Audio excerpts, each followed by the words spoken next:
అందరికీ నమస్కారము. జై శ్రీకృష్ణ. అందరూ సుఖ సంతోషాలతో వర్ధిల్లాలని ఆ కృష్ణ పరమాత్మని వేడుకొందాము. నేను బాలా త్రిపుర సుందరి, నా మనవడు శ్రీ ప్రయాగ్ వచ్చేసాము.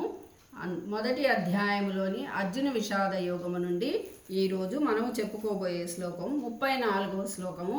రండి, లైక్ చేయండి, షేర్ చేయండి, సబ్స్క్రైబ్ చేయండి. అలాగే అందరం కలిసి నేర్చుకుందాము. మాతో పాటు మీరు కూడా నేర్చుకోండి. మొదలు పెడదామా నాన్న? మరి అలాగే అమ్మమ్మ. ఆచార్యాః పితరః పుత్రాస్ తథైవ చ పితామహాః మాతులాః శ్వశురాః పౌత్రాః శ్యాలా సంబంధినస్తథా. జై శ్రీకృష్ణ. అందరికీ ధన్యవాదాలు.